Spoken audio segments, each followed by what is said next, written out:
सन 1818 में विलियम बक नाम के शख्स की संपत्ति बंटवारे को लेकर अपने ससुर और बीवी से झगड़ा हो गया, जिसके कारण वह घर छोड़कर नीदरलैंड से स्कॉटलैंड आ गया। यहाँ आने के बाद उसके पास कोई काम धंधा नहीं था, जिसके कारण वह यूनियन कैनाल नदी के निर्माण में मजदूरी का काम करने लगा और फॉल्क्रिक के पास एक छोटे से गांव में किराए पर रहने लगा।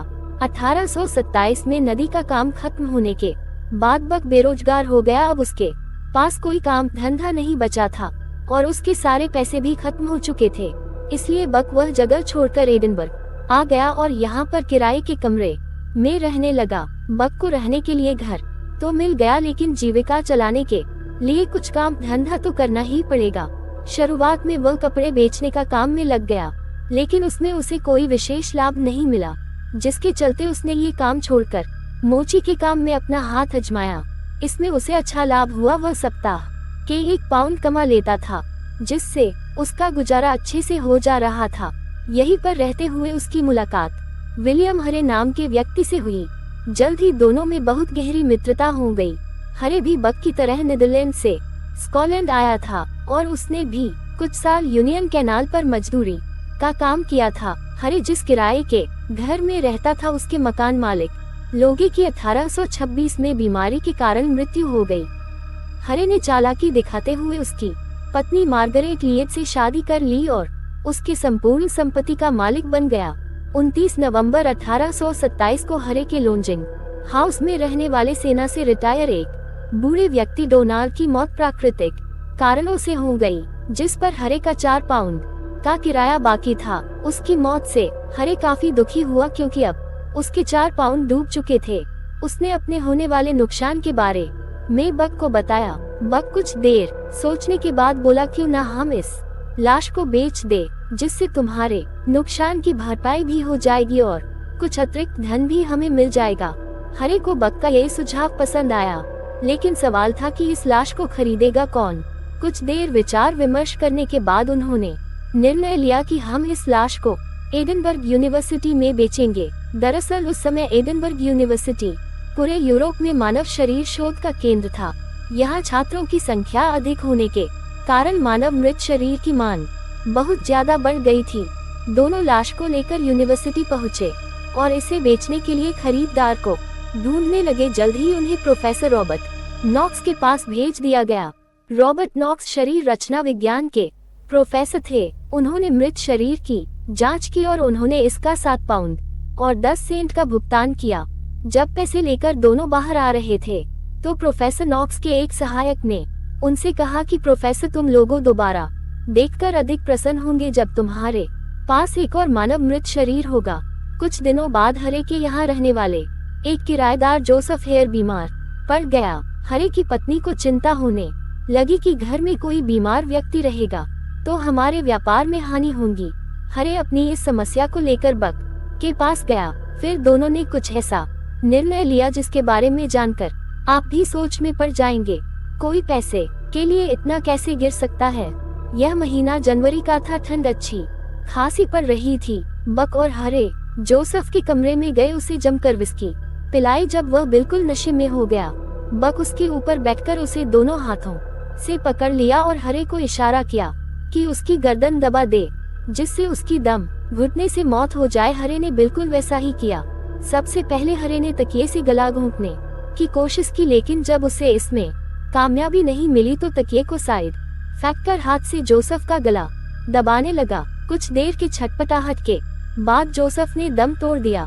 अब सवाल था कि इसकी लाश को प्रोफेसर के पास कैसे ले जाया जाए। इसके लिए दोनों ने लकड़ी के बने ड्रम का प्रयोग किया, जिसमें तरल पदार्थ को रखने में काम लिया जाता था। दोनों मृत शरीर को लेकर प्रोफेसर नॉक्स के पास पहुंचे। प्रोफेसर दोनों को देखकर बहुत खुश हुआ और इस बार दोनों को 10 पाउंड की धनराशि दी। पैसे लेकर दोनों घर आ गए और जमकर शराब पी। दोनों बहुत खुश थे, क्योंकि उन्हें अब ज्यादा पैसे कमाने का तरीका मिल गया था। आने वाले कुछ दिनों में इन दोनों ने मिलकर 3 और हत्याएं की, जिसमें एक अंग्रेज सेल्समैन, एक नमक बेचने वाली महिला जिसका नाम सिम्पसन था और एक बूढ़ी औरत। अंग्रेज सेल्समैन जिसे पीलिया हो गया था, उसे भी ठीक जोसेफ की तरह ही मारा गया था।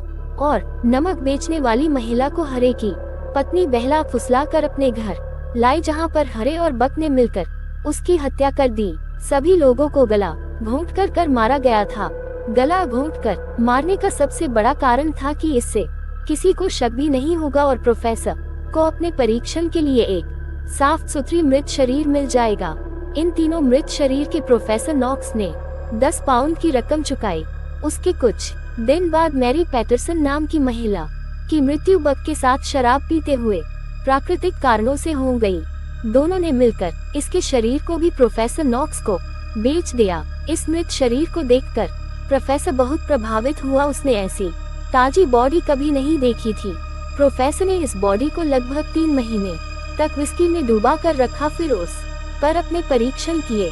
उसके बाद बक और हरे द्वारा एक और महिला की हत्या कर दी गई और जब उसे ढूंढने के लिए उसकी बेटी आई तो उसके साथ भी वही हुआ जैसा उसकी मां के साथ हुआ था।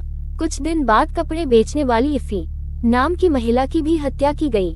वह शराब पीकर रोड पर पड़ी थी और एक पुलिस वाला उसे घर छोड़ने ले जा रहा था, जिस पर बक की नजर पड़ गई। उसने पुलिस वाले को बताया कि मैं इस महिला को जानता हूँ, आप परेशान ना हो, मैं इसे इसके घर छोड़ दूंगा। बक ने उसे घर छोड़ने के बजाय हरे के घर लाया और वहीं पर दोनों ने मिलकर उसकी हत्या कर दी। उसके बाद इन दोनों ने मिलकर जून के महीने में अपने किराएदार एक बूढ़ी औरत और उसके गूंगे पोते की हत्या तब कर दी जब बूढ़ी औरत बिस्तर में सोई थी और उसका पोता रसोई में आग सेक रहा था। सबसे पहले दोनों ने मिलकर बूढ़ी औरत का गला दबाकर हत्या किया और फिर रसोई में आग सेक रहे उसके पोते को घसीटकर उसी कमरे में ले गए जहां पर उसकी दादी की हत्या की गई थी और फिर उसका भी वही हाल किया जो उसकी दादी के साथ हुआ था। इन दोनों की लाश को पहले चाय के ड्रम में रखने की कोशिश की गई, लेकिन ड्रम छोटा होने के कारण दोनों की बॉडी इसमें पूरी तरह फिट नहीं हो पाई। तो दोनों ने मिलकर तेल के बड़े खाली ड्रम का जुगाड़ किया और बॉडी को उसमें रखकर ढक्कन से बंद कर दिया। बक के पास घोड़ा गाड़ी था। दोनों ने मिलकर ड्रम को उस पर लादकर प्रोफेसर से मिलने चल दिए, लेकिन भार ज्यादा होने के कारण घोड़ा रास्ते में ही रुक गया। बक गुस्से से आग बबूला हो गया और उसने चाबुक से घोड़े पर कई वार किए, लेकिन घोड़ा टस से मस नहीं हुआ। हारकर बक ने हाथ गाड़ी वाले एक कुली को बुलाया और उसकी मदद से बॉडी को प्रोफेसर के पास पहुंचाया, लेकिन वह घोड़े की हरकत से इतना ज्यादा गुस्से में था कि घर पहुंचते ही घोड़े को गोली मार दी, जिससे उसकी मौके पर ही मौत हो गई। बक और हरे मिलकर अब तक कई हत्याएं कर चुके थे। उनके अंतिम 2 हत्याओं में एक 18 वर्षीय भिखारी जेम्स विल्सन और एक आयरिश महिला थी जिसका नाम मार्गरेट डोचेटी था। जेम्स विल्सन एक जाना माना था। वह एक टांग से विकलांग था और कुछ मानसिक रूप से कमजोर भी। नवंबर के महीने में हरे उसे बहला फुसला कर अपने घर पर लाया, जहां बक और हरे उसे एक कमरे में ले गए और फिर हरे की पत्नी मार्गरेट ने बाहर से दरवाजा बंद कर दिया। विल्सन को विस्की पिलाई गई, लेकिन उसे विस्की पसंद नहीं आई, इसलिए उसने थोड़ी ही पी। उसके बाद दोनों ने मिलकर उस पर हमला कर दिया। कुछ देर की उठा पटक के बाद बक और हरे कामयाब हुए। विल्सन की बॉडी लेकर प्रोफेसर नॉक्स के पास पहुंचे तो वहां पर नॉक्स के कुछ छात्र विल्सन को पहचान गए। उन्होंने प्रोफेसर को उसके बारे में बताया, लेकिन प्रोफेसर ने साफ मना कर दिया कि यह व्यक्ति विल्सन है। लेकिन जब विल्सन लोगों को सड़कों पर दिखाई नहीं दिया तो लोगों को शक होने लगा। मौके की नजाकत को प्रोफेसर नॉक्स भाग गए और उन्होंने विल्सन के पैर और सर को धड़ से अलग कर दिया ताकि कोई उसकी पहचान न कर सके। बक और हरे की अंतिम शिकार मार्गरेट डोचेटी नाम की एक आयरिश महिला थी, जिसे बक ये कहकर अपने कमरे पर लाया था कि वह जिस जगह की रहने वाली है वही कि उसकी माँ भी रहने वाली थी। डोचेटी को अपने कमरे पर बुलाने से पहले उसने बगल में रहने वाले 2 किराएदारों येन और जेम्स ग्रे को यह कहकर हरे के यहाँ भेज दिया कि आज उसके रिश्तेदार आने वाले हैं। डोचेटी घर आई तो बक और उसकी बीवी ने उसका स्वागत किया और सब मिलकर शराब पीने लगे। कुछ देर बाद शराब खत्म हो गई तो बक डोचेटी को अपने बीवी के पास छोड़कर बाहर शराब लेने चला गया। वास्तव में वह शराब लेने नहीं गया था, बल्कि वह हरे को बुलाने गया था। हरे के आने के बाद दोनों ने मिलकर उसकी हत्या कर दी और उसकी लाश को बैग के नीचे छिपा दिया। अगले दिन जब यैन और ग्रे कमरे पर आए तो बक और उसकी पत्नी उस कमरे में उन्हें जाने से रोक रहे थे जहां उन्होंने लाश को छुपा रखा था। जब उन्हें कुछ शक हुआ तो जबरदस्ती कमरे में दाखिल हुए और बैग के नीचे उन्हें लाश मिल गई। जब दोनों पुलिस के पास जाने लगे तो उन्हें 10 पाउंड का लालच दिया गया, लेकिन इस रिश्वत को ठुकरा कर दोनों पुलिस के पास पहुंचे और पूरी बात बताई। पुलिस जब जांच के लिए आई तो उससे पहले ही बक और हरे ने दोचट्टी की लाश को वहां से हटा दिया था, लेकिन पुलिस के हाथ दोचट्टी का खून से लिपटा कपड़ा मिल गया। पुलिस ने बक और हरे समेत उनकी पत्नियों को गिरफ्तार कर लिया और जांच शुरू कर दी गई।